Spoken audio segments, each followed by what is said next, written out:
Jadi kita menggayanya udah opik aja, jangan usah opik. Karena boleh minta dari namanya udah opik ya. Nah nanti mungkin juga selesainya mungkin sekitar jam 6:30 ya.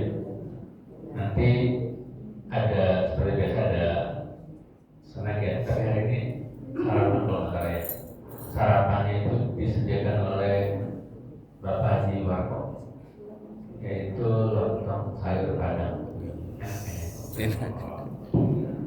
Nanti terima kasih buat Pak Haji Warko, semoga Pak Haji Warko selalu diberikan kesehatan, panjang umur dan rezekinya selalu dilimpah. Pak Haji Warko ada? Enggak, keluar kota. Oh, keluar kota.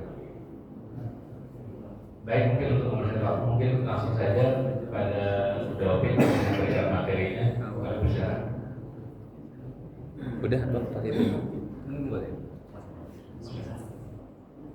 Bismillahirrahmanirrahim. Assalamualaikum warahmatullahi wabarakatuh.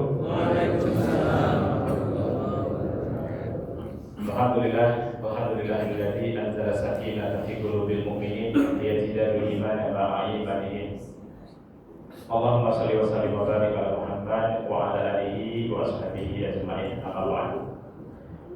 Puji serta syukur atas nikmat yang tidak bisa kita ukur, karunia yang masih bisa kita terima, dan kita masih berkesempatan untuk thalabul ilmi di tempat yang mudah-mudahan Allah muliakan ini, Allah rahmati ini. Mudah-mudahan kita juga mendapat limpahan rahmat tersebut dengan niat thalabul ilmi. Salawat serta salam mudah-mudahan terlimpah tercurah kepada junjungan kita Nabi besar Muhammad SAW, pada keluarga beliau, sahabat-sahabat beliau, tabi'in, tabi'ut tabi'in, dan mudah-mudahan juga sampai kepada kita selaku umatnya yang semoga termasuk umatnya yang istiqomah dengan syariat yang beliau bawa. Amin ya rabbal alamin. Bapak Ibu yang Allah muliakan,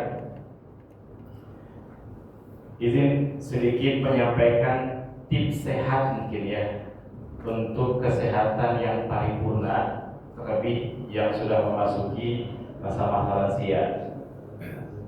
Para lansia itu mulai di usia 45 sampai 59. Tapi kayaknya masih beria semuanya Pak ya. Remaja ya. Remaja semua kayaknya. Masih balita. Soal 5 tahun sudah Pak. Atau ada yang sudah di atas 50 tahun Pak? Belum ada, Pak. Sudah di atas 50 tahun. Anggap sih kita masih muda ya Pak ya. Supaya semangatnya juga tetap muda.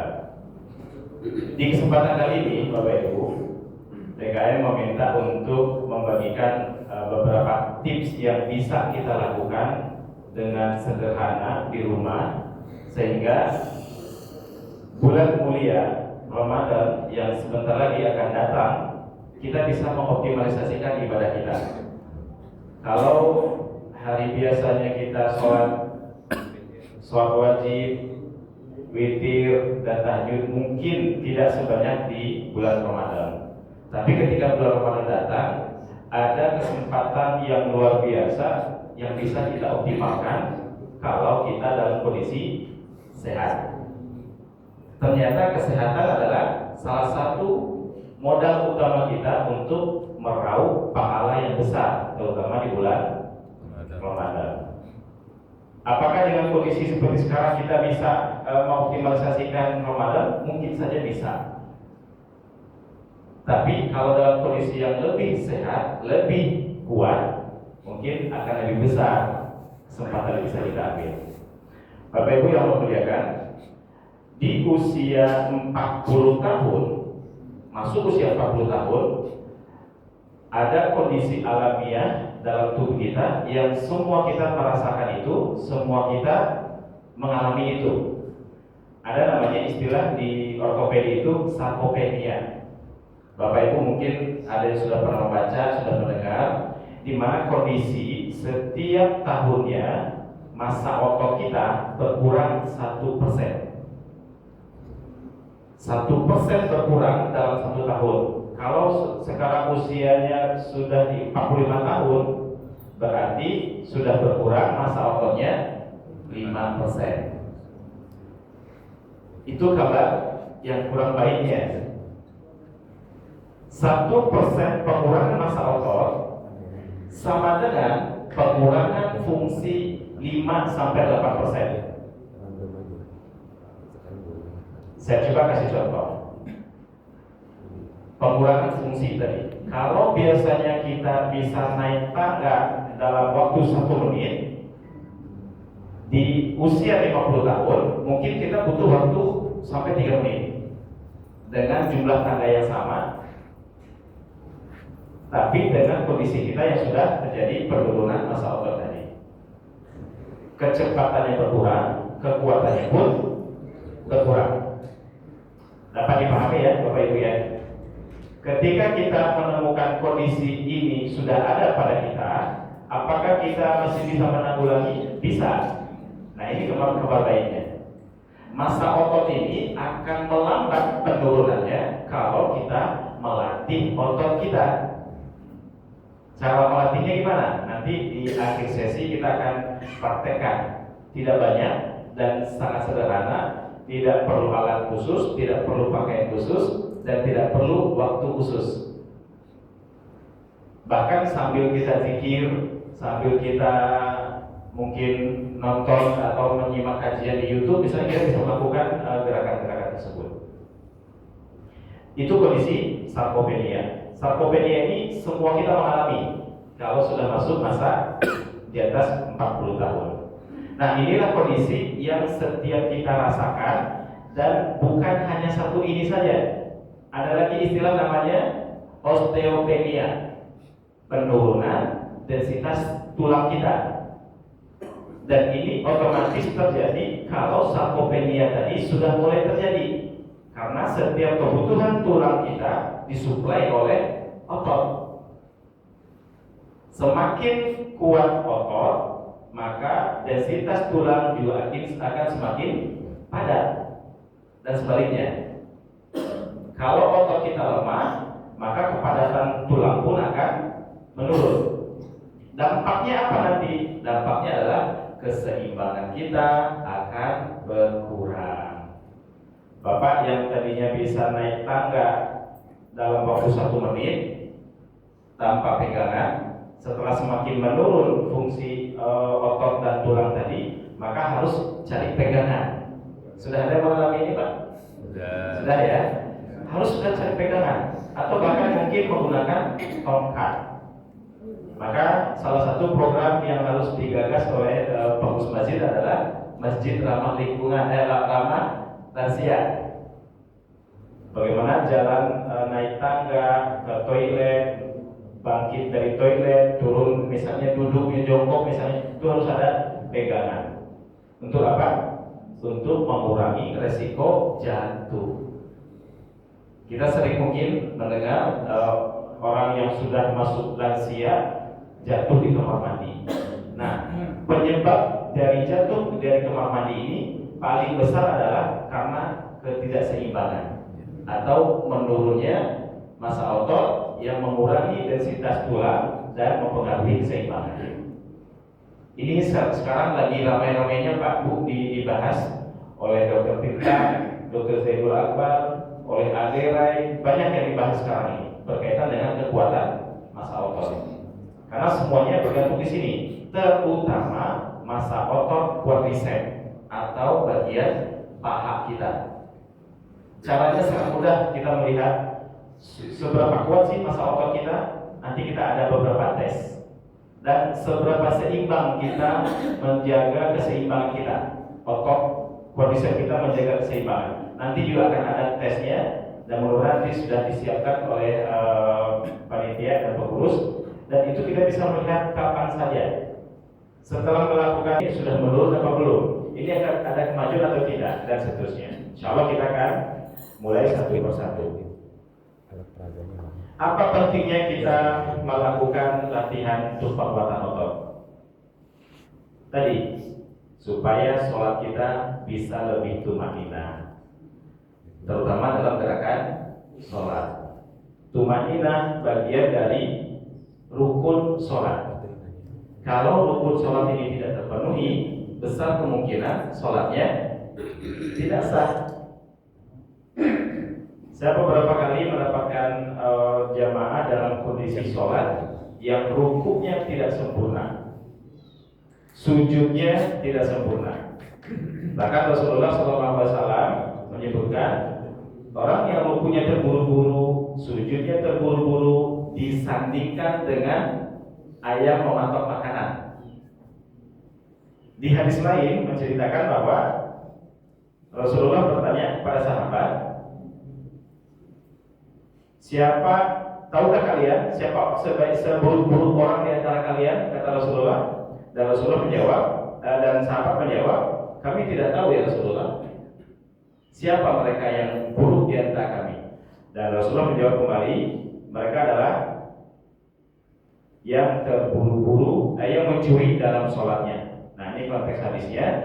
Sesungguhnya seburuk-buruk orang di antara kalian adalah pencuri dalam sholatnya. Dan sahabat bertanya ulang, kenapa kok orang bisa mencuri dalam sholatnya? Dan Rasulullah menjawab, ia tidak menyempurnakan rukuk dan sujudnya. Terburu-buru tadi, tidak tumanina. Baru nempel kening ke tempat sujud, dia sudah bangkit lagi. Baru juga rukuk, dia sudah bangkit lagi. Dan ini penyebabnya banyak.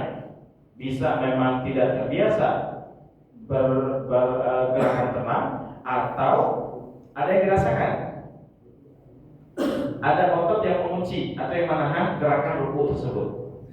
Dan ini harus kita perbaiki, karena Rasulullah menyebutnya seburuk-buruk manusia adalah mencuri dalam sholatnya. Mudah-mudahan kita tidak termasuk dalam orang-orang yang mencuri dalam sholatnya, karena ini adalah bisa disebut ini adalah gambaran bahwa mungkin sholatnya tidak memenuhi rukun tumaninah tadi. Nah, gerakan yang akan kita lakukan nanti Bapak Ibu, gerakan sederhana tersebut tujuan utamanya adalah menguatkan massa otot, mempertahankan kepadatan densitas tulang kita untuk keseimbangan kita beraktivitas, terlebih dalam melakukan gerakan sholat. Saya tidak terlalu banyak berteori Bapak Ibu, dan saya akan banyaknya lebih ke praktek. Adakah satu atau dua orang yang bisa bantu saya ke depan untuk mempraktekkan ruku? Boleh? Ustaz ke sini. Ada satu ruku yang gerakan ini jarang dilakukan, dan bahkan mungkin bagi kita yang sudah terbiasa sholat 5 waktu, mungkin kita sholatnya tidak berdampak ke fisik kita. Mungkin secara fikih mungkin tidak ada masalah, tapi yang saya bahas sekarang bukan fikihnya, tapi lebih ke gerakannya. Boleh? Ruku seperti itu, ruku biasanya. Pertanyaan saya, ruku sudah benar belum? Sudah benar. Makanya tadi judulnya optimalisasi gerakan sholat. Kita akan optimalkan manfaat dari gerakan sholat ruku ini adalah kita hanya memindahkan tumpuan berat badan ke bagian depan. Terus sedikit ruku, beratkan badannya ke depan, tumpukan ke sini. Jadi seolah-olah tumit kita seolah-olah melayang. Tumpuan berat badan kita ada di kaki bagian depan. Ustaz bisa merasakan nggak bedanya? Beda nggak? Beda apa beda banget? Sangat berbeda. Ya, nanti keseimbangan akan terlatih, dan stretching atau bagian hamstring kita, calf kita akan dibuat ekstensi maksimal. Ini seharusnya 0 derajat, tidak ada kemiringan sedikit pun, mestinya. Nah, untuk kita Bapak Ibu yang mungkin sudah masuk di usia 50 tahun ke atas, mungkin ini perlu latihan terlebih dahulu. Boleh? Ini kan masih muda nih, nggak ada masalah. Ini 0 derajat, ini 90 derajat. Ini juga disebut-sebut oleh para ahli tulang, ini adalah gerakan anti kompresi. Gerakan ini meregam kembali ruas-ruas tulang kita yang tadi, yang siangnya kita pakai beraktivitas, duduk, berdiri, mengangkat beban dan seterusnya. Ini akan diregam kembali dengan gerakan seperti ini. Terasa nggak, Pak? Tangan kita menyangga ke depan, ini menarik ke depan. Sementara femur kita menahan ke belakang. Terjadi tarik menarik dan terjadilah anti kompresi tadi. Dan biasanya kalau sudah terbiasa, ini ada kita merasakan regangan yang maksimal di sini. Nanti kita akan mempraktekannya masing-masing. Boleh? Sekali lagi, kita minta satu yang sudah di atas 50 tahun mungkin. Terima kasih ya. Ada? Yang masa lansia, jangan yang muda lagi. Ini biar ada komparasi ya, biar ada perbandingan. Nah, Bapak, usia Bapak, Pak? Itu jenggonya aja Pak yang panjang. 17. Wah, boleh Pak, tunggu seperti biasa. Nah, Oh, belok ya. nah sekarang Bapak alihkan tumpuan berat badannya ke depan. Terasa regangan di hamstringnya. Dan regangan inilah yang saya maksud akan bermanfaat untuk otot-otot kita. Bukan hanya hamstring, betis juga, bahkan bagian erector spinalis kita, otot punggung kita yang mengangkat, yang menurunkan kita saat ruku, saat sujud, ini akan terstimulus untuk aktif dan di kemudian hari nanti akan terbiasa untuk melakukan gerakan-gerakan yang maksimal. Yang ini ya. Nanti kita akan melihat bagian-bagian punggung ini ada yang mungkin melengkung, Pak. Ada yang melengkungnya di sini. Nanti kita lihat mungkin. Mudah-mudahan sih tidak ada ya. Tapi kalau ada, kita akan coba nanti tanggulangi bagaimana supaya bisa flat kembali, bisa datar lagi. Oke, Pak, terima kasih. Sudah. Dan beda ya, Pak ya. Di tumpukan berat badan di bagian depan kaki dengan di tumit. Bentuknya pun akan berbeda. Kalau Bapak tumpukan di tumit, nanti gini dia posisinya, miring belakang. Tapi kalau tumpukan ke berat depan, dia lurus, 0 derajat. Terima kasih Pak, sudah dicontohkan. Dan Bapak Ibu, selain kita melihat melatih kekuatan otot, kita juga sedang melatih keseimbangan. Keseimbangan penting nggak kira-kira? Sangat penting. Tapi kita jarang mungkin ya melatih keseimbangan. Paling sederhana adalah kita berdiri satu kaki. Kita satu kaki berdiri sebentar. Berapa detik kita bisa mempertahankan keseimbangan dengan satu kaki? Kalau baru beberapa detik kita sudah kehilangan keseimbangan, artinya otot kita sudah mulai melemah. Atau mungkin dari berdiri ke duduk kita butuh bantuan, butuh pegangan. Atau sebaliknya, dari duduk ke berdiri kita butuh pegangan. Artinya tubuh kita, otot kita nih belum cukup kuat dalam menyangga berat badan kita. Terlebih yang punya berat badan yang berlebih. Dan ini perlu melatih kekuatan otot. Nah, sekarang kita lihat satu atau dua lagi perbandingannya, boleh dari remaja, dewasa, dan para lansia. Siapa yang dari remajanya? Boleh? Jen. Boleh Bapak sebagai yang mudanya boleh? Boleh dua orang aja juga boleh. Lansia maupun yang mudanya, silakan. Kita membuat perbandingan, bukan mencari yang salah, bukan. Nah, Bapak izin punya Ustaz, boleh pinjam kursinya biar Bapak bisa. Belum Pak, kita Bapak duduk dulu sebentar, biar duduk kursi sebentar. Kursinya Pak. Boleh satu lagi remaja siapa? Dia remajanya tuh, itu banyak remaja ayo, masa malu. Ini memang peragaannya pakai kursi Pak. Mau peragakan pakai kursi. Ya, Bapak boleh duduk di sini. Ada yang mau remaja juga. Dalam sana. Ada satu siapa remaja? Ayo. Dek, Niatkan sedekah ilmu ya. Ya siapa? Kalau memang diperagakannya pakai kursi Pak. Bapak masih kuat ya diri ya kayaknya. Masya Allah. Boleh satu orang sini. ini remaja.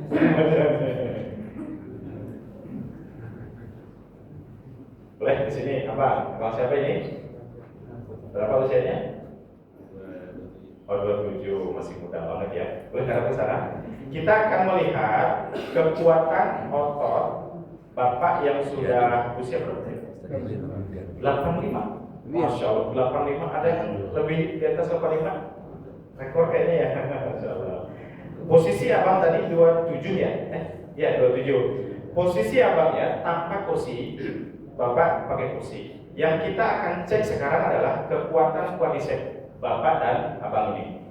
Bapak nanti berdiri, terus nanti duduk lagi. Berdiri, duduk lagi. Disebutnya sit to stand. Ketika berdiri sampai duduk, kira-kira Bapak kuatnya berapa kali dalam 1 menit. Tapi nanti nggak usah 1 menit, 10 kali dulu aja diulang. Kira-kira Bapak butuh berapa waktu gitu Pak ya. Abang, kalau abang cukup dari squat aja, tanpa kursi, berdiri lagi. Tekuk, berdiri lagi. Siap ya? Kita mulai dari sekarang ya. Ini bagian dari melihat kekuatan otot. Boleh kita mulai dari sekarang. Boleh Bapak berdiri, duduk, ya berdiri terus langsung duduk lagi. Ya, duduk lagi. Abang juga squat tadi. Terus Pak, berdiri lagi, duduk lagi. Ya, teruskan. Teruskan, berdiri lagi Pak. Ya, duduk lagi. Berdiri lagi. Duduk lagi. Begitu seterusnya. Naik lagi. Oke. Nanti kita lihat di ujungnya. Terus saja Pak. Baru 40 detik.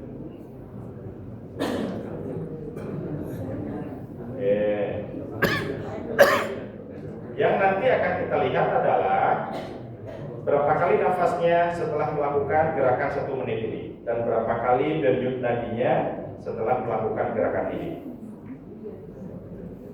Oke, cukup Pak. Bapak duduk dulu, cukup.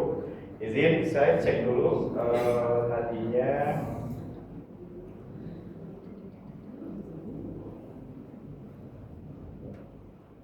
Nadinya udah di atas 100 per menit. Izin ya Pak ya.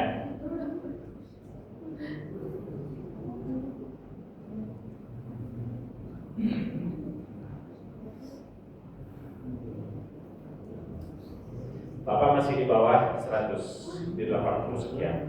Artinya gerakan yang sederhana yang barusan kita lihat Bapak dan Abang ini mencontohkan, ini gerakannya sangat efektif untuk memacu pergerakan jantung kita, aktivitas jantung kita, dan paru-paru kita pun juga akan lebih maksimal dalam menghirup udara dan memproses menjadi kebutuhan kita membutuhkan oksigen. Boleh Pak duduk lagi. Dan siapa? Silakan duduk lagi Pak. Dan inilah Bapak Ibu salah satu gerakan yang bisa kita lihat sebagai sudah seberapa kuat otot quadriceps kita dan seberapa efektif dia memicu atau menstimulus otot jantung dan otot paru-paru kita. Ketika ini sudah kita dapatkan, maka nanti kita tidak akan lagi memilih tempat atau cara yang lebih sederhana dalam aktivitas. Contoh ke warung, kita nggak lagi pakai aplikasi. Lebih baik saya jalan kaki karena ada manfaat lain yang bisa dapatkan. Ini mindset yang harus kita tanamkan supaya apa? Ada manfaat yang kita ambil dalam beraktivitas. Contoh sekarang nih seperti duduk nih. Duduk sebaiknya Bapak duduknya betul-betul mengandalkan otot erector spinalis tadi. Jadi tidak bersandar ke dinding selain Allah Pak, ke dinding ya Pak ya. Tidak bersandar ke dinding, tapi betul-betul membuat otot kita itu dia bekerja dalam mempertahankan keseimbangan saat kita duduk. Gitu Pak. Jadi sekali lagi mindset kita adalah bagaimana aktivitas itu juga berdampak baik terhadap kesehatan fisik kita, kekuatan fisik kita. Dan gerakan-gerakan berikut yang akan kita lakukan, saya harap bisa semuanya melakukan karena biar juga merasakan. Selain merasakan juga akan mendapatkan manfaat dari gerakan tersebut. Gerakan berikutnya adalah kita sama-sama melakukannya. Ini niat utamanya adalah Bapak Ibu menyempurnakan gerakan sholat. Itu dulu. Adapun bonus-bonus yang lainnya kita akan dapatkan. Itu bagian dari bonusnya. Kita niatkan aktivitas yang akan kita lakukan adalah untuk mengoptimalisasi gerakan sholat kita. Kalau misalnya gerakan sholat yang kita lakukan ini sudah sempurna, sudah benar seperti yang Rasulullah SAW contohkan, maka kita akan mendapatkan manfaat yang juga luar biasa. Bayangkan Bapak Ibu, satu rakaat kita melakukan sholat, kita melakukan 7 postur. Berdiri, ruku, sujud, bangkit, sujud lagi, bangkit, berdiri, itu ada 7 postur. 7 postur kalau dikali 17 rakaat saja selama 24 jam, sholat 5 waktu, 17 rakaat kali 7 postur, kita sudah melakukan 21 postur, Isya 28, berarti totalnya kita melakukan per hari yaitu 119 postur per hari, atau dalam 1 tahun 42.000 kali, 42.840 kali kita melakukan sujud, bangkit, ruku, dan seterusnya. Dan ini akan sangat berdampak baik terhadap kekuatan otot kita kalau kita melakukannya dengan maksimal, dengan benar. Ada satu penelitian di Thailand dilakukan, Pak. Salah satu dokter di Sumatera Utara menyampaikan, namanya Dr. Sakiran. Beliau menyampaikan penelitian tersebut membandingkan 50 orang Muslim dan 50 non-Muslim. Mereka yang paling disoroti adalah kesehatan sendinya. Dan penelitian tersebut menghasilkan bahwa ternyata sendi orang Muslim jauh lebih kuat, lebih sehat dibanding non-Muslim. Yang dilihat adalah mereka ternyata melakukan pergerakan yang tidak dilakukan oleh orang non-Muslim. Dan ini menggambarkan bahwa syariat yang Allah tetapkan untuk melakukan sholat ini, terutama sholat, syariat ini betul-betul sangat menguntungkan bagi pelakunya. Makanya di beberapa postingan saya buat bagaimana Rasulullah SAW mencontohkan gerakan sholat, dan sholatnya tidak hanya 5 waktu, tapi lebih banyak lagi, terlebih nanti di bulan Ramadan. Maka dari awal saya sampaikan, kalau kita dalam kondisi yang kuat, fisik kita sehat, maka kita akan lebih banyak meraup keuntungan pahala di bulan Ramadan. Kita masuk ke praktek, Bapak. Kita akan melakukan praktek bersama-sama. Izin untuk mengikuti semuanya supaya mendapatkan dan merasakan dari gerakan tersebut. Pertama adalah kita posisinya masih di posisi duduk. Posisi duduk ini, Bapak Ibu, yang kita latih adalah fleksibilitas.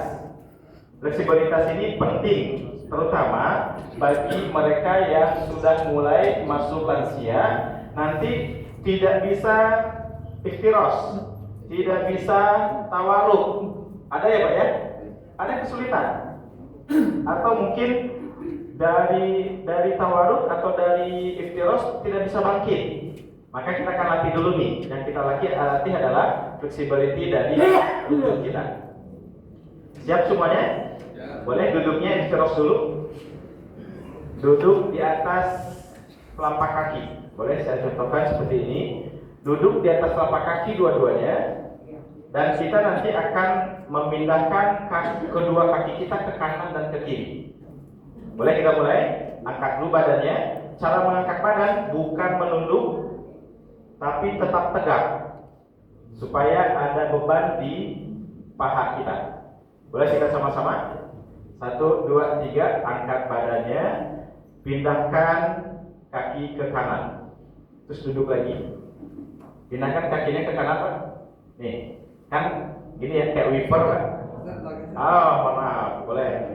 Pertama, tadi setelah kita mengangkat badan, pindahkan kaki ke kanan, terus duduk lagi. Naik lagi, pindahkan ke kiri, terus baru duduk lagi. Ini Bapak Ibu lakukan dalam waktu 1 menit. Nanti di rumah ya Pak ya. Sekarang saya memperagakan dulu. Oh iya Bapak Ibu, sebelum saya melanjutkan gerakan berikutnya, saya ingin menyampaikan dulu disclaimer ya. Ini kita bukan olahraga di masjid. Karena di beberapa konten saya ada yang menghujat soalnya, ini bid'ah apa ini yang dilakukan di masjid. Ya Pak. Dan ada juga yang minta, ini tolong dihapus videonya, karena ini contoh yang tidak baik. Sekali lagi, ini kita bukan fitness ya Pak ya, ini memperagakan. Tapi dengan komentar itu saya cari tahu fungsi masjid pada zaman Nabi. Ternyata pada zaman Nabi juga Nabi mencontohkan memanah, bergulat, dan mengatur strategi perang itu di masjid ternyata. Jadi saya rasa tidak masalah, kecuali kita jingkrak-jingkrakan ya Pak ya, lari-lari dan seterusnya nggak boleh. Atau main badminton itu udah beda inilah ya, beda peruntukan. Tapi yang kita coba hari ini adalah memperagakan beberapa gerakan sederhana yang bisa nanti Bapak lakukan secara maksimal di rumah. Ingat rumusnya, satu gerakan 1 menit cukup. Mampunya berapa kali pengulangan itu akan kembali ke kemampuan kita masing-masing. Kita lanjutkan. Kita lanjut gerakan berikutnya. Oke. Setelah tadi kita mengangkat kaki dan memindahkan kaki ke kiri dan ke kanan, sekarang yang kita pindahkan kakinya ke depan. Boleh? Seperti ini kakinya Pak. Setelah kaki kita ditekuk seperti ini, kita rebahkan ke kanan dulu. Ke kanan. Atau mau pakai bantuan tangan dulu boleh. Tangannya di belakang. Tangannya di belakang. Turunkan kakinya ke kanan.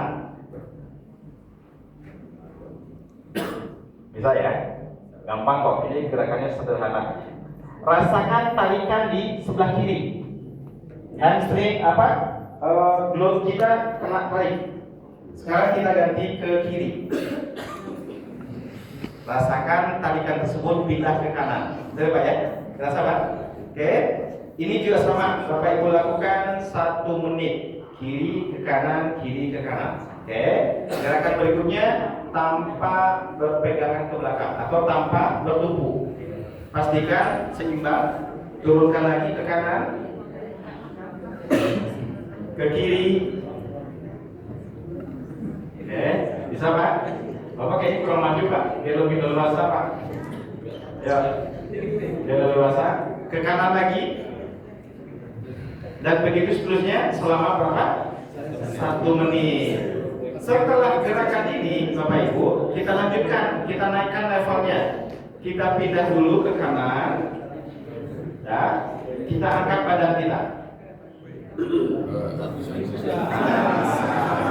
Ini sudah mulai ya ketemu masalahnya Pak ya. Ini boleh dibantu Pak. Untuk awal sudah dibantu. Nah, gitu. Terus nanti pas turunnya perlahan, jangan sekaligus. Perlahan.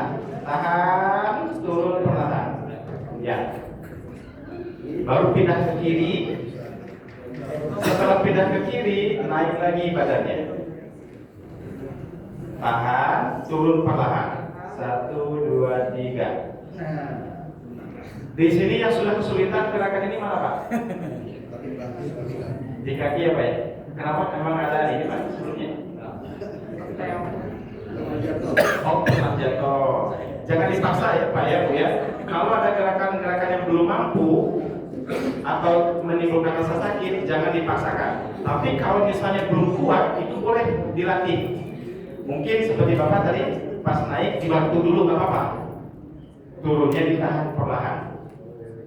Ini nanti akan memaksimalkan posisi Bapak saat tawarruk maupun iftiros. Berikutnya, setelah posisi ini kita naik tadi, kita tambahkan level berikutnya. Boleh? Lagi Pak, siaga lagi. Barusan seperti ini terakhir ya. Habis berdiri, kita langkahkan kaki yang belakang ke depan. Terus dorong lagi. Dorong ke depan. 1, 2, 3. Badan kita tegak. Ya. 1, 2, 3. Tuh kembalikan lagi ke belakang kaki tadi. Ganti sekarang ke kiri ke kanan. Nah, sekarang naik lagi kaki kiri yang maju. 1, 2, 3. Ada Pak ya? Nah, lebih jauh Pak ke depannya. Ya, 1, 2, 3. Bapak merasakan hamstringnya ketarik? Ya. Ketarik ya Pak ya? Kalau yang kiri, hamstring bagian bawah ketarik.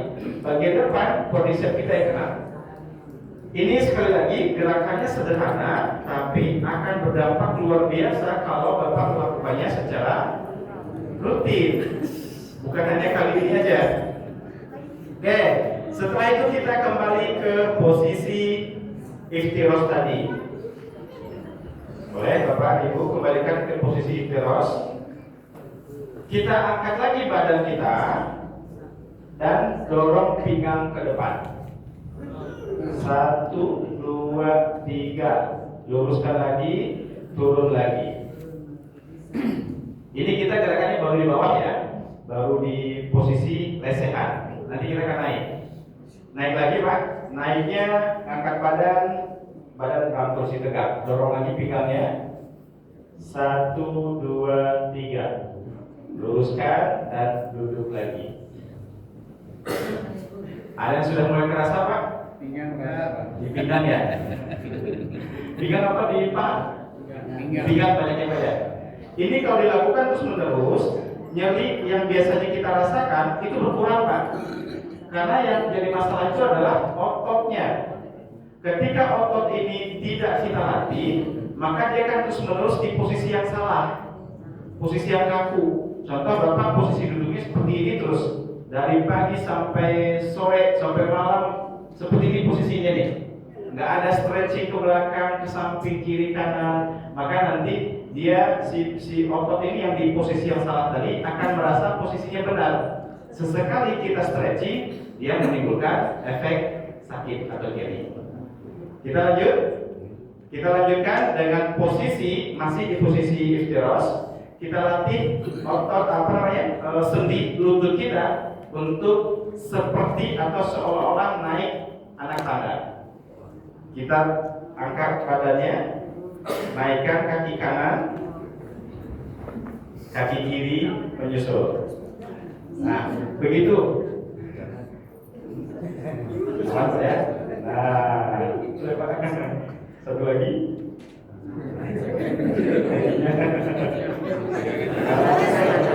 Dari paksa. Nah, setelah seperti ini, kita turunkan lagi Pak. Yang kiri turun, yang kanan turun. Pelan-pelan aja Pak. Terus duduk lagi. Kira-kira gerakan sholat apa yang seperti ini? Dari ruku ke dari berdiri ke sujud dan dari sujud ke berdiri. Gerakan ini penting sekali.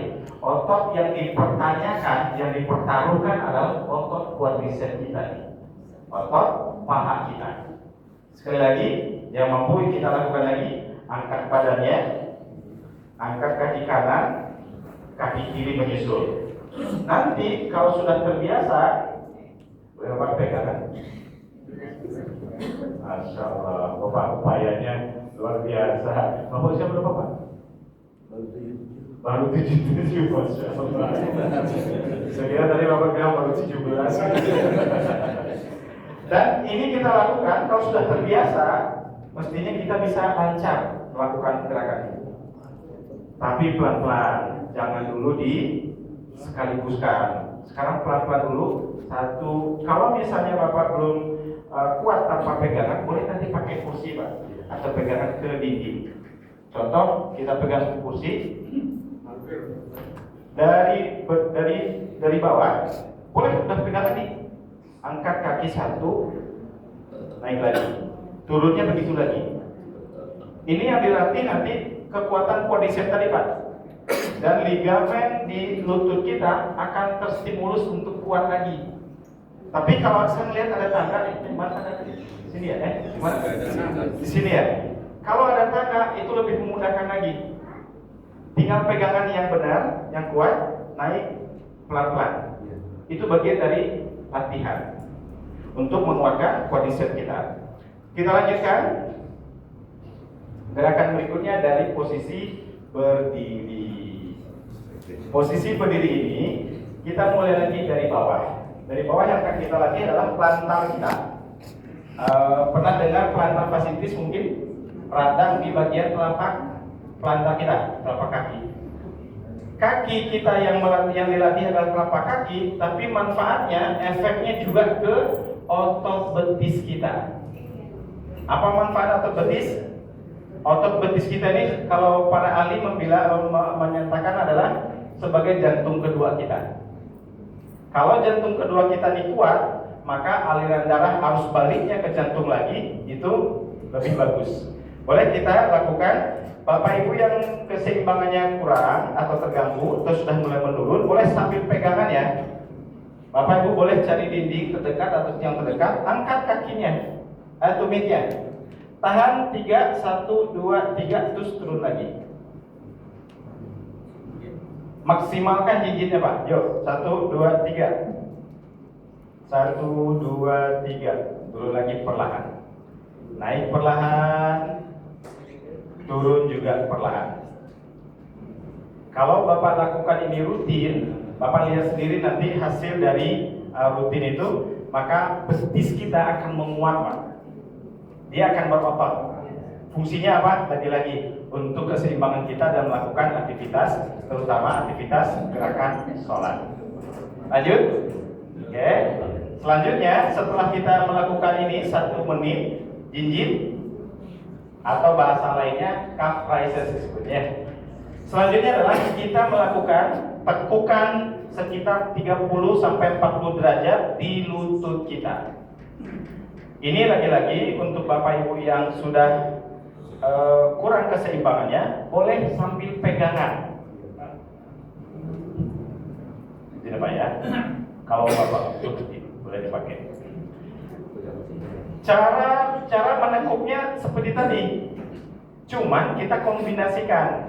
Jinjit dulu, jinjit, tekuk sekitar 30 derajat. Segini aja cukup. 1, 2, 3. Naik lagi, terus baru turunkan tumitnya. Tumitnya turun di akhir. Bareng-bareng lagi, naik tumitnya, tekuk lututnya. 1, 2, 3. Naik lagi, turunkan tumitnya. Berapa lama? 1 menit. 1 jam. 1 jam langsung kuat lari lagi nanti Pak ya. Bapak sampai di sini sudah mulai hangat badannya? Biasanya Pak di sesi pada subuh kajian itu ngantuk ya Pak ya? Ini ada yang ngantuk? Enggak lah ya, jangan. Kita lanjutkan. Setelah kita melakukan calf raises tadi, angkat tumit, tekuk. Ini kita tahan selama 1, 2, 3, naik lagi, terus turun. Selanjutnya kita akan latih kaki kita satu persatu digerakkan ke depan. Perhatikan keseimbangannya, jaga keseimbangannya. Kalau sekiranya sudah mulai terganggu keseimbangan, boleh pegangan. Kita hanya mengangkat 1, 2, 3. Ganti 1, 2, 3. Bapak Ibu rasakan kaki yang berdiri satu itu dia mencari atau mempertahankan keseimbangan. Kerasa nggak? Kerasa ya? Boleh hitung nanti dari 3 bisa sampai 5 nanti. Ini aja 1, 2, 3. Ganti lagi 1, 2, 3. Gerakan berikutnya ditambah dengan menekuk kaki yang satu berdiri. Contoh 1, 2, 3. Ganti. Angkat 1, 2, 3. Aman ya Pak ya? Masih aman segini? Alhamdulillah. Kalau Bapak Ibu masih oke, tinggal diteruskan supaya tetap bagus masa lansia nanti. Bapak yang tadi mungkin keseimbangan sudah mulai goyang, dengan melatih otot ini, quadriceps tadi Pak sama betis, nanti akan ajak, orang Sunda bilang ajak apa ya? Mantap lagi berdirinya. Boleh kita sama-sama yang terakhir, angkat kanan, tekuk kiri. 1, 2, 3. Ganti. Angkat kiri, tekuk kanan. 1, 2, 3. Oke. Dapat dirasakan ya Pak ya? Gerakannya sudah terpahami. Tinggal Bapak optimalkan nanti di rumah. Setiap habis subuh atau sebelum beraktivitas. Siap? Kita lanjutkan gerakannya. Lanjut ini? Lanjut. Oke. Berikutnya gerakan yang kita lakukan bagian dada, bagian torak kita. Pernah lihat orang gini Pak, jalan Pak? Ya. Ini toraknya ketutup. Biasanya nafasnya biasanya cepat, nggak plong. Nah kita disebutnya opener torak. Kita gerakan pertama adalah kita lenturkan dulu bicep kita. Rentangkan tangan kanan dulu. Putar tangannya ke depan. Ke depan ya Pak, ke depan. 1, 2, 3, semaksimal mungkin kita bisa. Ke belakang.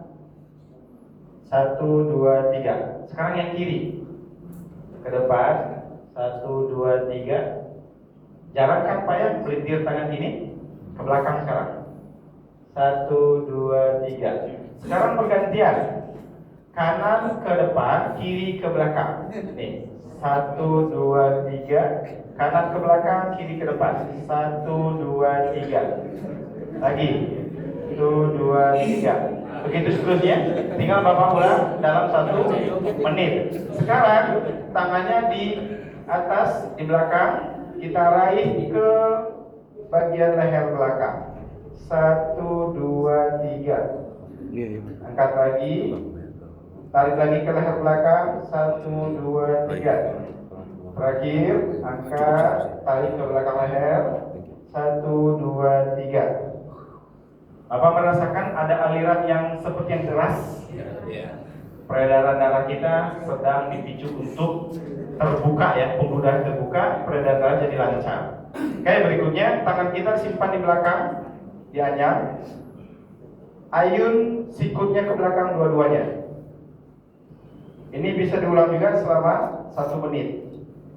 Ini untuk membuka, melenturkan otot pectoralis kita, otot dada kiri atas, kiri dan kanan atas. Kerasa ya Pak ya? Ketarik ya? Ketarik. Bagian pectoralisnya kena, dan inilah yang nanti akan membuat nafas itu jadi lebih lega lagi. Rongga paru-paru kita akan lebih luas lagi nanti kontraksinya. Kita lanjutkan. Sekarang di belakang pinggang. Sama, diayun ke belakang.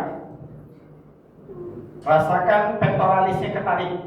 Kalau belum ketarik, berarti belum maksimal. 1, 2, 3, gitu ya. Dapat ya Pak ya gerakan ini ya. Kalau ini Bapak sudah bisa melakukan ini, nanti rasakan sendiri efeknya. Karena nggak bisa diceritakan Pak ya, karena itu masing-masing kita yang merasakannya. Kalau sudah terbiasa dalam, nggak usah lama-lama, 1 pekan saja Pak ke depan, 1 pekan ke depan Bapak lakukan, nanti manfaatnya betul-betul nyata, betul-betul kerasa.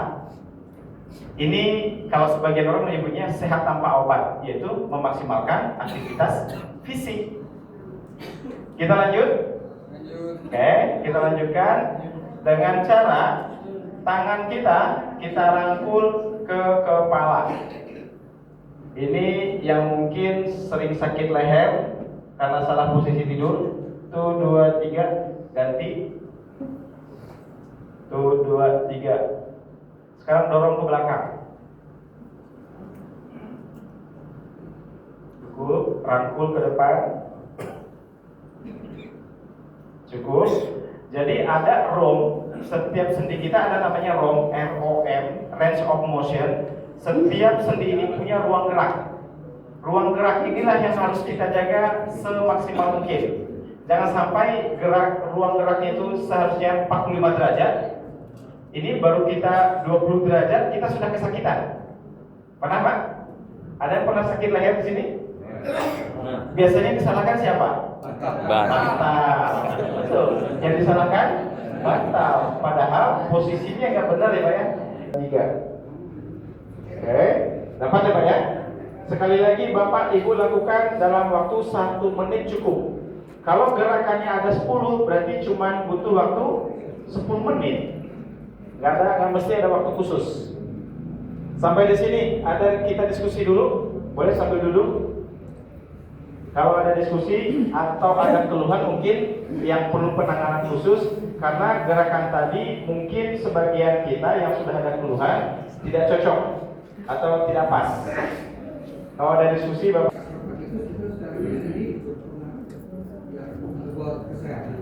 Oke, ya ini lagi ramai ya Pak ya, di medsos ya Pak ya. dikeretek-keretek. Kalau pandangan kita sebagai fisioterapis Pak, itu nggak boleh. Itu tidak boleh dilakukan. Satu, kalau dilakukannya oleh yang bukan tenaga terlatih. Kita di medis di fisioterapi menyebutnya itu traksi Pak. Traksi ini penting sebenarnya, boleh dilakukan kalau sudah ada pelenturan otot terlebih dahulu. Contoh, melakukan kereteknya paling sering kita lihat di mana Pak? Di leher ya? Atau di pinggang? Taruh aja di leher ya. Kalau di leher, dia harus tahu dulu kenapa dia harus dilakukan keretek. Satu itu, harus ada indikasi dulu. Nggak boleh kita melakukan keretek sembarangan. Kami di fisioterapi mempelajari ini Pak, kita harus tahu dulu struktur anatomi yang ada di leher. Kalau kita nggak tahu, ada cervical di sini Pak, ada atlantok di sini. Kalau dia sedikit bergeser, dia mempengaruhi saraf spinalis kita, dan efeknya bisa lumpuh, bisa buta, bisa apa sih, mencong mulutnya, banyak macam Pak efeknya. Namun kalau dilakukan oleh orang yang sudah paham, yang dia sudah tahu step by stepnya, nggak ada masalah, dan dia bisa mempertanggungjawabkan tindakannya dia. Makanya kalau Bapak Ibu melihat atau ada yang menawarkan, saran saya tanya dulu, sudah certified belum? Kalau dia seorang fisioterapis, berarti aman.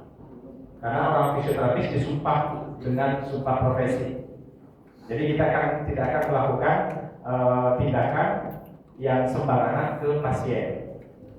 Atau Bapak mungkin pernah lihat di terminal, di bandara gitu ya. Kalau saya juga melakukan traksi Pak, saya melakukan keretek. Bahasa awalnya keretek ya. Saya melakukan, tapi tadi Pak ada step. Ada setidaknya 4 step Pak. Pertama screening dulu.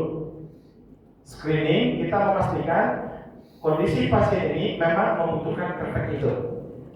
Yang kedua, tidak ada kontraindikasi. Contoh kontraindikasi itu ada fraktur misalnya, ada bekas kecelakaan patah misalnya. Itu udah nggak boleh. Itu mah ranahnya rumah sakit. Bawanya ke IGD, bukan ke tempat keretek-keretek. Gitu. Terus yang kedua, ada pelenturan dulu. Ada rilis dulu, pelenturan bagian leher tersebut.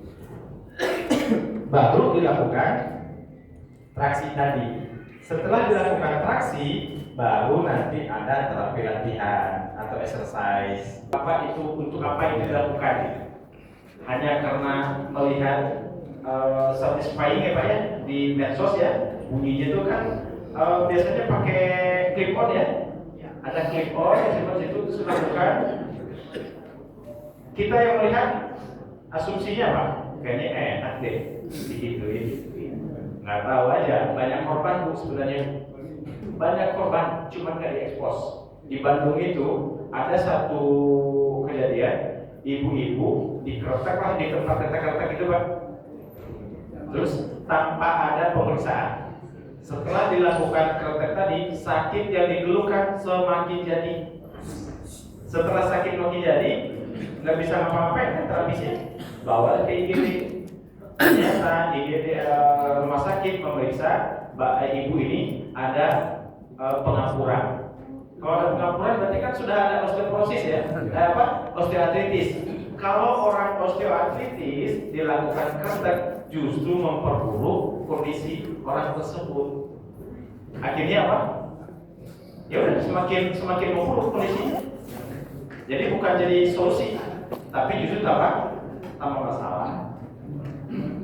Itu mungkin ya Pak ya, mudah-mudahan bisa menjawab. Hati-hati, prinsipnya itu hati-hati. Ada lagi yang lain, Bapak Ibu? Masih ada waktu kita? Silakan Bapak. Kalau yang disebut saraf kejepit itu bisa digunakan yang bisa disebutkan. Ya, saraf kejepit ya. Ini kasus paling banyak ya Pak ya sekarang ya. Saraf kejepit umumnya terjadi di pinggang ya Pak ya. Walaupun di leher juga ada. Walaupun di area paha juga ada. Atau di bahasa fisioterapi menyebutnya HNP. Pernah dengar mungkin ya Ibu ya. Hernia nucleus pulposus. Bahasa kitanya saraf kejepit. Ini sebenarnya ada pergeseran tulang belakang kita yang menghimpit atau menekan akar saraf spinalis kita. Tergantung nanti kenanya akar saraf yang mana, kaki kanan atau kaki kiri, nanti dia mempengaruhi kaki kanan atau kaki kiri tersebut. Tapi kalau terjadinya himpitan tadi itu karena kekakuan otot di bagian panggul misalnya, disebutnya sciatica nervosa veriformis syndrome.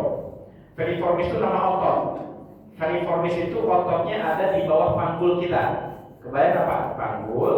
Nah di bawahnya ini dia menekan saraf sciatica. Saraf sciatica itu dia dari tulang belakang paling bawah sampai ke atas, sampai ke bawah, terus sampai ke tumit kita.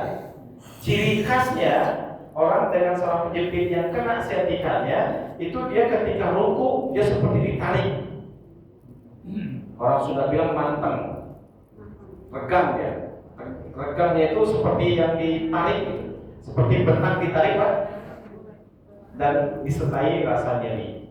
Dan kalau ini ada, ini bisa nanti dilakukan gerakan-gerakan yang tadi Pak, duduk, diangkat badan, dorong pinggang ke depan. Terus nanti sekaligus melatih ruku. Orang dengan sciatica atau HNP biasanya ruku itu paling segini Pak. Ya Pak ya, nggak bisa ruku maksimal kan? Nah ini dilatih terus sekaligus seperti tadi. Dan kalau misalnya memungkinkan bawa ke rumah sakit boleh, nanti minta rujukan untuk diterapi oleh fisioterapi Pak. Atau kalau tidak terlalu parah, boleh nanti dihangatkan. Bisa dengan air, bisa dengan garam krosok. Garam krosok itu apa ya? Tahu ya Bu ya? Garam kasar. Nah, disangrai dulu, masukin ke kain. Setelah itu nanti setelah hangat dia bertetes. Dia akan membuka atau melenturkan otot-otot yang kaku tadi. Tapi kalau terjadinya HNP atau saraf penjepit ini karena kecelakaan Pak, saran saya sih bawa ke rumah sakit.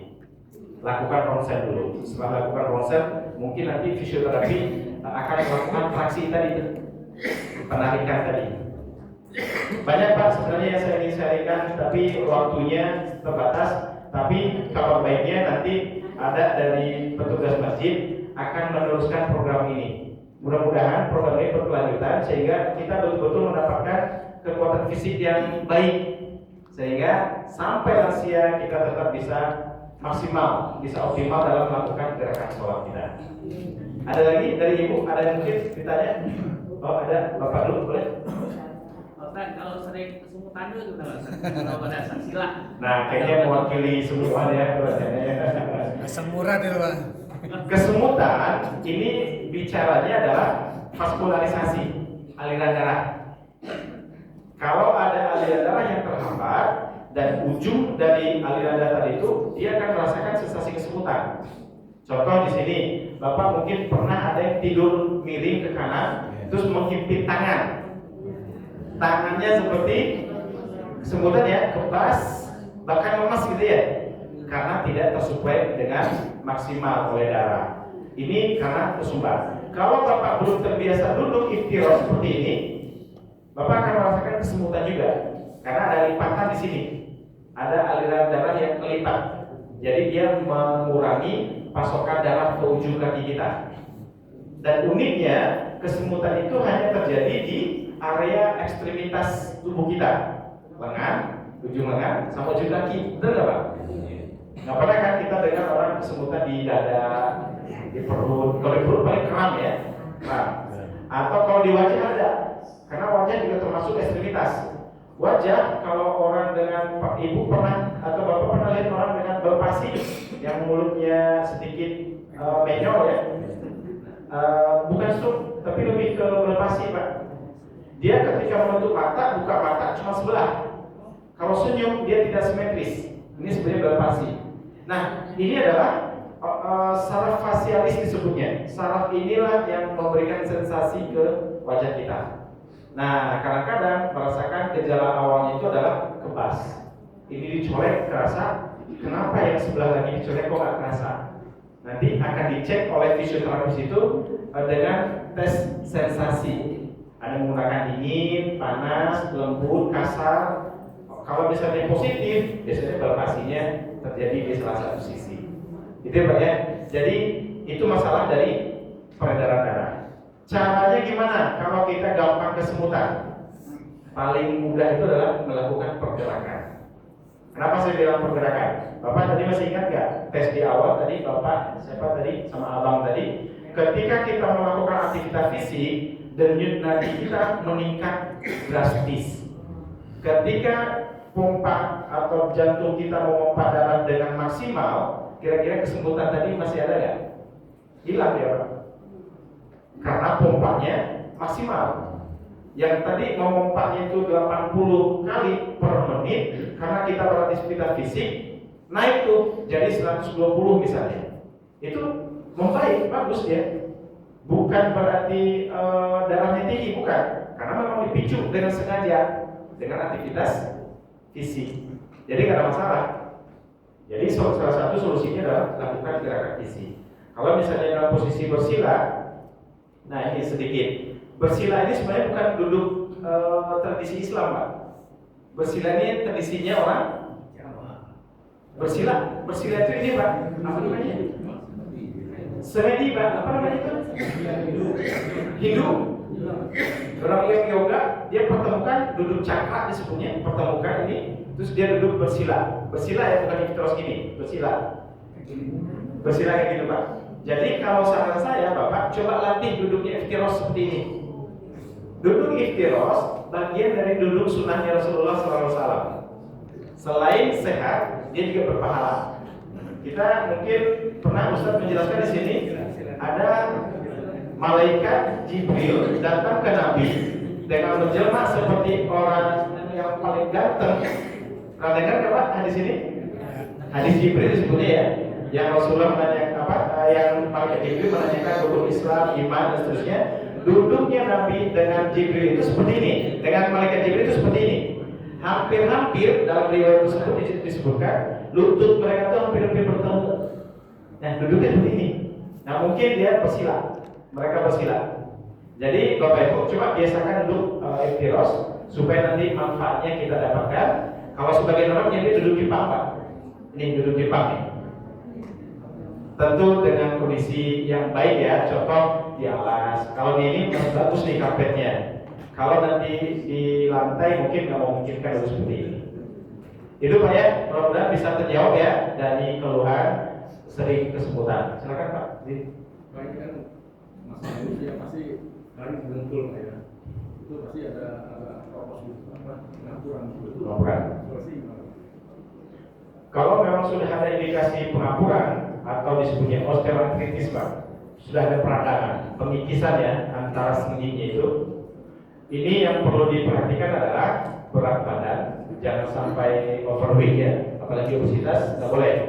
Harus dijaga berat badan supaya tumpuan berat badan kita itu tidak terlalu berat ke sendi tersebut. Yang kedua, kurangi pergerakan yang diulang atau repetisinya itu terus menerus, seperti lari, jalan kaki, itu nggak boleh dulu, dikurangi. Yang perlu dilakukan adalah memperbaiki asupan kolagen. Kolagen yang paling mudah Bapak dapatkan ada di ceker ayam atau dari cokor sapi, direbus sampai keluar sebenarnya itu sampai dia kental Pak, udah dingin, kaldunya keluar, dan itu dikonsumsi kaldunya Pak, bukan cekernya tadi, bukan gigilnya. Tapi boleh juga kan makan. Kalau untuk usia Bapak sebaiknya hindari. Yang dikonsumsi itu adalah kaldunya Pak. Kaldunya yang dikonsumsi. Jangan Pak, Kasih saya aja Ustaz. Kaldunya Pak. Boleh tambahkan bumbu-bumbu yang boleh tambahkan. Tapi kaldunya sudah Bapak dapatkan di sini. Itu satu. Yang kedua ya Pak ya. Tadi mengurangi aktivitas yang berulang. Terus menguatkan otot di bagian sendi tersebut. Yang tadi Bapak lakukan squat, berdiri satu kaki tadi, itu bagian dari menguatkan sendi tersebut. Gitu Pak. Bapak sudah ada indikasi ke sana? Sudah pernah periksa ya? Oke. Ada obat dari dokter nggak Pak? Di terapi. Oh di terapi. Fisio Pak? Iya. Ya, tinggal teruskan Pak. Nah, yang menyebabkan terjadinya radang tersebut bisa memang genetik, atau bisa overuse. Sebelumnya Bapak waktu masa muda Bapak misalnya pelari 10 kilo sejam misalnya kan, ini kan dipaksakan ya, berlebihan penggunaannya, atau angkat berat berlebihan beratnya Bapak memaksakan, itu bisa jadi penyebab. Jadi teman-teman yang masih muda nih, ada wajah-wajah masih muda, jangan memaksakan aktivitas fisik yang berlebih, tapi secukupnya. Makanya kalau mau ngambil satu cabang olahraga, pastikan ada pengimbang olahraga yang lain. Contoh, badminton. Badminton yang aktif yang mana? Salah satu aja kan? Misalnya kanannya kanan, kalau dia kita berarti kita aja. Nah, dia harus punya aktivitas olahraga yang lain yang mengimbangi kiri dan kanannya. Contohnya apa? Yang kiri kanan aktif. Senam misalnya. Itu ya Pak ya? Senam. Pokoknya mengimbangi aja. Masak. Harus ada. Masak, Pak. Masak. Masak olahraga. Itu mungkin ya, Bapak cukup mudah-mudahan bisa terjawab ya Pak ya. Kalau Bapak latihan yang Bapak paling direkomendasikan untuk yang sudah osteoartritis adalah tadi Pak, sit to stand tadi Pak, di kursi yang tadi Bapak contohkan tadi. Duduk, berdiri, lakukan berulang. Ini yang akan dilatih penguatan. Kalau misalnya berat badan sudah menuju overweight misalnya, tinggal manajemen dietnya, tinggal kurangi berat badan, kuatkan otot, dan paling mudah mengurangi berat badan itu adalah menguatkan otot Pak. Ototnya kuat, nanti kalorinya akan lebih mudah dibakar oleh otot tadi. Otot ini kalau di kendaraan itu cc-nya Pak, semakin kuat, makin besar cc kendaraan kita, dia semakin banyak konsumsi bahan bakar ya Pak ya. Nah, bahan bakar kita itu kan kelebihan kalori. Kelebihan kalori di tubuh kita ditumpuk, namanya glikogen. Glikogen itu ada di mana? Nih, di sini nih. Berapa lapis kira-kira? 7. Besar. Mungkin nggak banyak lapisan, cuma gede. Ya. Izin Pak.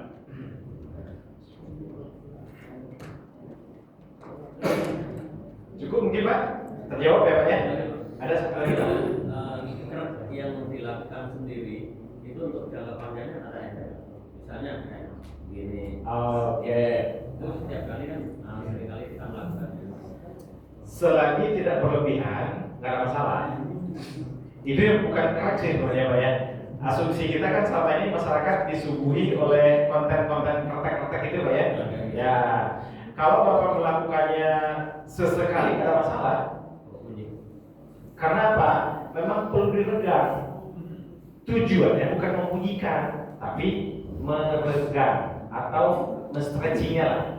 Contoh gini nih, tadi ya Pak ya.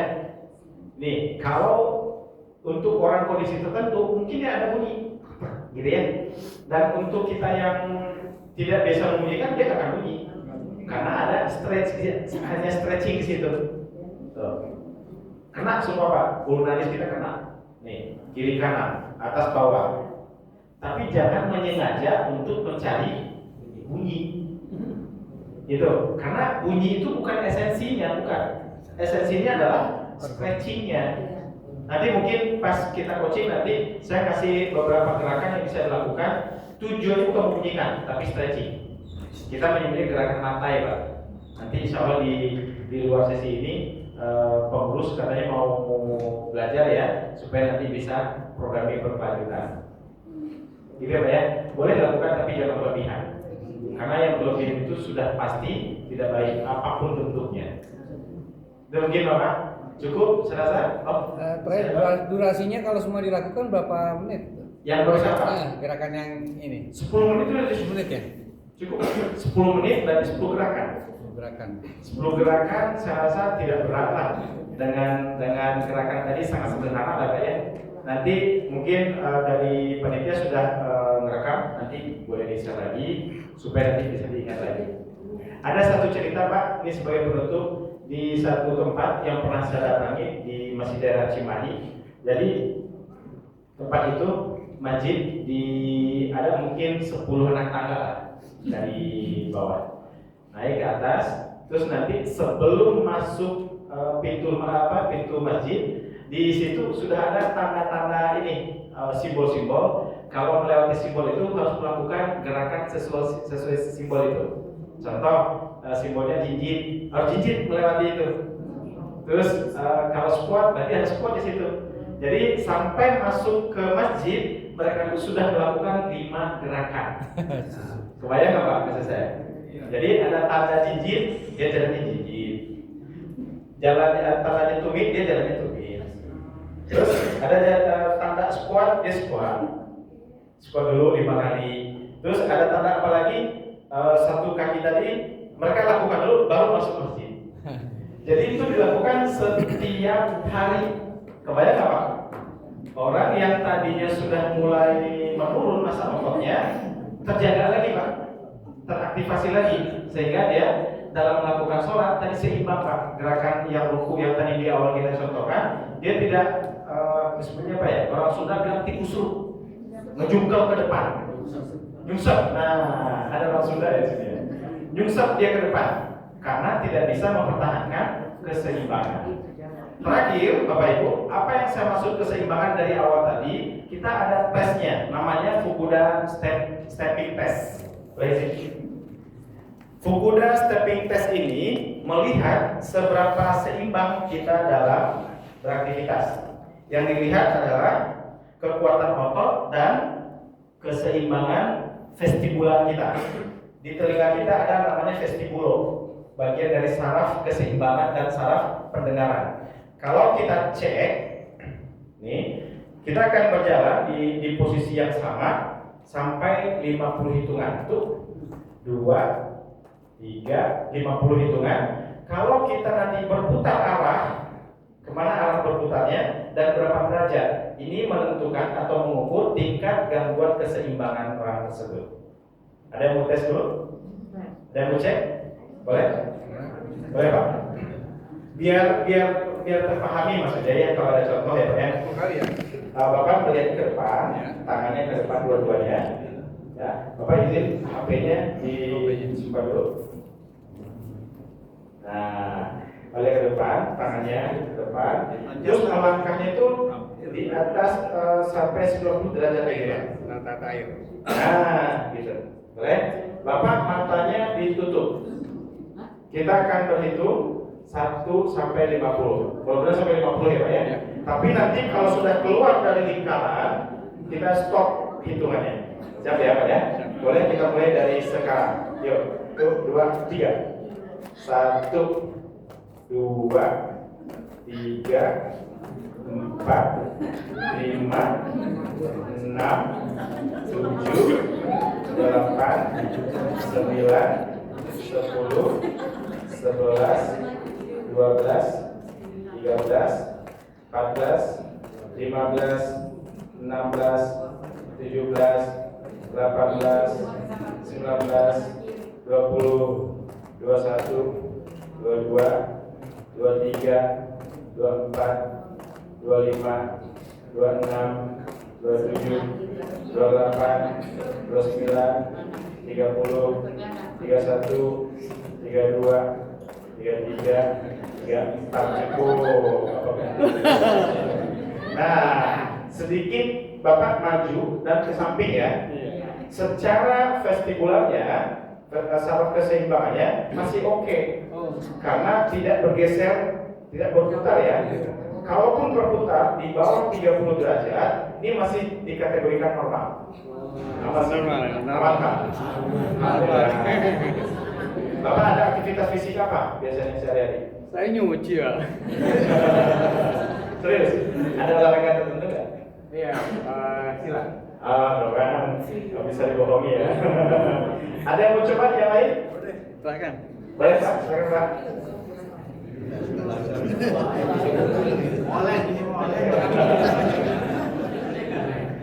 Ada di sana, tangan Bapak di atas, mata ditutup, kalau di tempat, kakinya diangkat maksimal semena gitu. Yuk kita mulai. 1, 2, 3.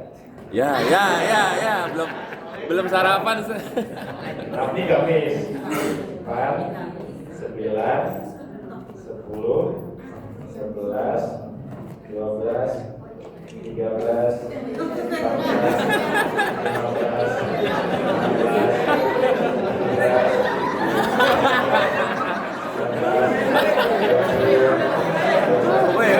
Kemana, kemana?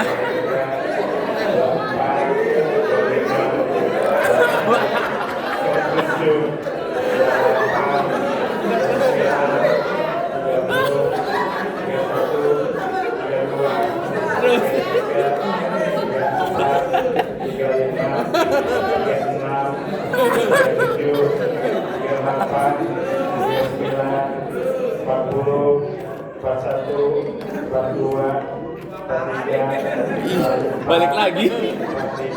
Kalau balik lagi normal berarti. 47, 49. Ada pusing nggak? Nggak pusing ya? Belum sarapan Ali. Belum. Nah, Bapak Ibu, ini tindak lanjutnya sebenarnya langsung ditanya ya. Apa ada riwayat jatuh kah, gitu ya? Pusing ya Pak ya? Memang pernah ada jatuh Pak? Di bagian mana yang kena Pak? Kanan ya? Nah Bapak Ibu kita bisa lihat ya, kalau sudah terganggu keseimbangan, muternya itu bukan lagi 30-40 ya, ini berapa derajat? Oh, ini ada ya? Ini memang harus sudah ada tindakan Pak. Yang jelas tadi latihan penguatan otot dulu yang terpenting. Karena kalau secara vestibularnya mungkin nggak ada masalah ya, tapi kayaknya di kekuatan otot ya Pak ya. Masih ada nyeri Pak memang? Masih ya? Buat naik tangga kadang-kadang sakit di sini. Di lututnya ya. Kecelakaannya jatuh atau motor ya. Nah, kita bisa lihat Bapak yang tadi nggak ada keluhan ya, aman-aman saja dengan Bapak yang ada keluhan. Dan terlihat perbedaannya, muternya berarti sekitar 260 derajat muter. Tuh. Dan inilah yang saya bilang tadi Pak Bu, kalau kita dalam kondisi gelap mungkin, kan mata ditutup ya, Bapak tadi mata ditutup.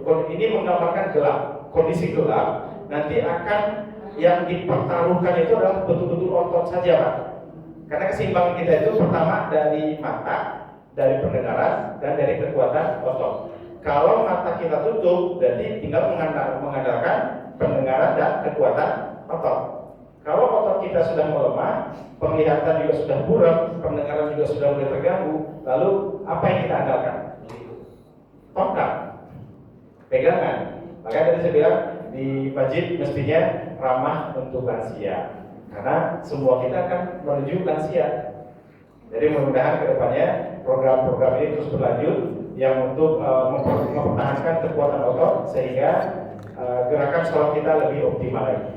Itu saja mungkin Bapak Ibu, lebih dan kurangnya tentu sangat banyak kurangnya. Saya mohon maaf yang sebesar-besarnya. Mudah-mudahan ada manfaat, ada faedah. Dari saya sekian. Wassalamualaikum warahmatullahi wabarakatuh. Saya Pak. Oh, bukan Bapak ya? Ambil ya Pak, salah saya Pak.